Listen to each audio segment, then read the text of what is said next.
Okay, so before we get started with this commentary, I want to show you guys something that is really interesting. I actually found it to be really funny when it happened. So, I'm about to die any second now. I die right now, and look at this shit. Look at this kill cam.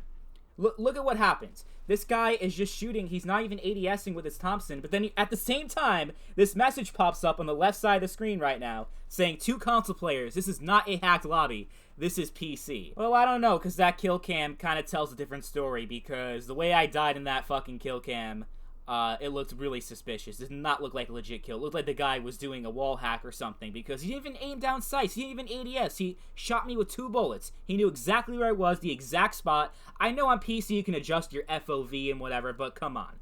That was not a real kill. There were some shenanigans going on. I love, as that's happening, the moment that happens, a message pops up in the server saying that there's no hacking going on. Like, you can't beat that timing at all. But yeah, we're playing the PC version of World at War. Decided to do something a little bit different for today's video. Well, I didn't really have much of a choice because the Call of Duty World at War on console is not in a good place in 2021.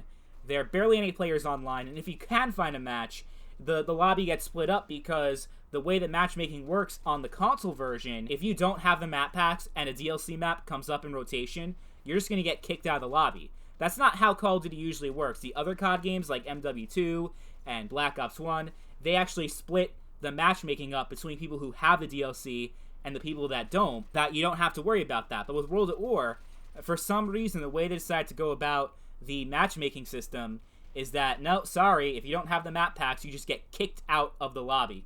So, you can, if you're lucky enough to find a game, it can start off as 6v6, but then half the lobby gets kicked out because they don't have the map packs if a DLC map gets in rotation. So, yeah, it's just not a good experience in 2021 because the community is so dead in World at War for some reason on the console, but it's very alive on PC, which is very unusual because usually Call of Duty games have a much stronger player base on console than PC, and that is the case for most COD games, right? Like, even Modern Warfare 2, you'll have a better time finding games on Xbox and PlayStation than trying to play it on PC.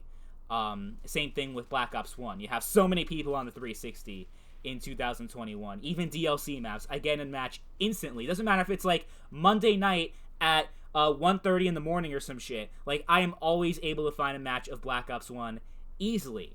If you try to play the PC version of Black Ops 1, it's a completely different story. You have, like, a few servers. You have a Nuketown 24/7 server. You have Team Deathmatch, but you have, like, these tactical crouch-only servers. You have a lot of that shit in World at War.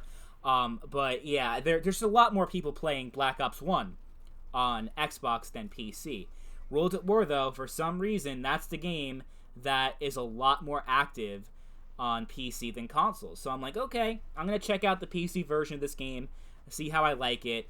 And you can tell by the title that I really don't. I don't have a lot of good things to say about World at War on PC. The big problem I have with it, really, is just that it's not World at War.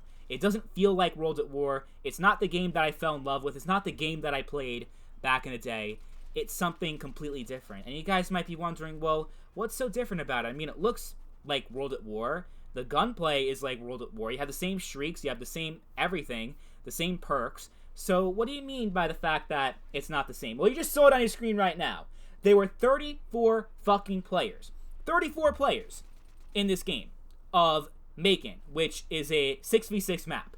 It was designed for 12 players in mind, but for some reason the PC gamers decide that, oh no, 12 players, that's not enough. We need a lot more than that. And even 18 players for Ground War, that's not enough. We need a lot more than that. We're going to go with 34 people. And that's how many players there were on in this particular game. But the server wasn't even full. At full capacity, these servers on PC go 44 players. They have 44 players on there. It just makes no fucking sense. Why do we need so many fucking players in this shit? I tried to play 6v6 servers or 12v12 or something. Like, that wasn't fucking 40 people at once. I couldn't find anything. I could not find vanilla servers. I could not find any servers with less players than what I got right here. 44 player server. That's almost as many players as a game of Battlefield. I mean, Battlefield has 64 players. This shit has 44 players. It has more players than Battlefield 3 did on the PS3 and 360. Remember, you only had 24 players, and the maps were a lot bigger in Battlefield than they are in World at War by quite a bit. And even 24 players, it worked out on the PS3 and 360. Even though it's a lot better to have 64 players on PC, it still worked with 24. But 44 players or 34 players, whatever the fuck, it doesn't work. It just doesn't work with Call of Duty, especially the way these maps are. They're too fucking small for this bullshit. What the fuck were these PC gamers thinking? Why did they have to take a perfect game like World at War and just shit all over it? Because that's what it is. World at War on PC is a pile of shit. I don't know how anyone can have fun in this. I mean, the spawns are obviously just not good because there are so many fucking players at once, so there's no fucking room to breathe because Call of Duty is a fast-paced game. Don't get me wrong. But it's not meant to have as many fucking people at once as there is on the PC version of World at War with these fucking modded servers. Like, I don't get what the whole appeal of this is, because there obviously are a lot of people that like this, since you can't find any vanilla servers. There are vanilla servers, but they literally have 0 players. So people like this. People like to play like this. How? What was wrong with the original World at War experience? Can someone explain that to me? Like, what was wrong with World at War? Why do they have to just fuck with the game so much? I can't comprehend. I honestly don't understand how people actually have fun with this garbage, because that's what this experience is. It's awful. It makes Modern Warfare 2019, the worst COD of all time, actually seem like a good game. It's that bad. I don't know how anyone can be like, oh yeah, this is a lot of fun, when it's just a complete clusterfuck, and not in a fun way. Like, Modern Warfare 2 was a clusterfuck, but at least it kind of had a flow to it. This is just a fucking mess.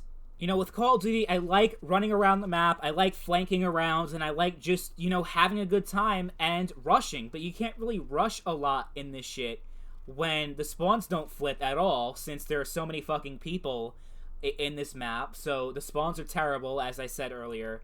And it's just, it doesn't work. It does not work. It's fundamentally a terrible, broken experience. But, like, you know, there are a lot of Call of Duty games in the past that were broken. This is just broken in a different way. Like, it's pretty much unplayable.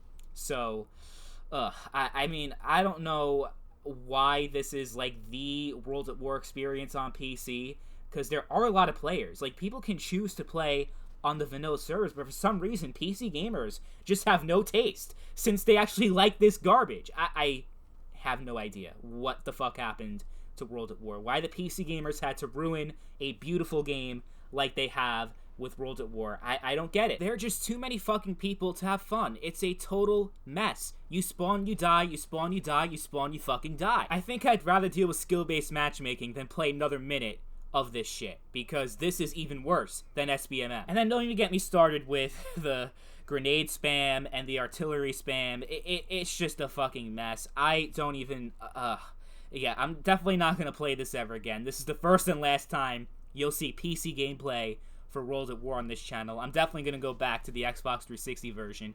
Even though it's not good on the 360, the player count is very low, and you do run into hackers occasionally. I was joking earlier on about World at War being hacked, but even if that was true, even if the guy was wall hacking or something, it's still a lot better than what you got on the 360, where motherfuckers are invincible, and you can't shoot them, you can't kill them, and yeah, it's really bad. Not as bad as Black Ops 2 on console. I think that's the most hacked Call of Duty that we've ever had, and it's pretty much unplayable. Like, it's really unplayable on the Xbox. I think it's better on PC. So, hey, if you guys want me to check out more Call of Duty games, especially older COD games on PC, let me know in the comments, and I'll think about doing that, because I've heard a lot of good things about Black Ops 2 on PC. I've also heard that Call of Duty 4 is very much alive on PC as well. So maybe I'll do that. Maybe I'll check out other Call of Duty games on PC, but all I can say is that you're never going to see World at War on PC in this channel ever again. But that's all I gotta say for today's video.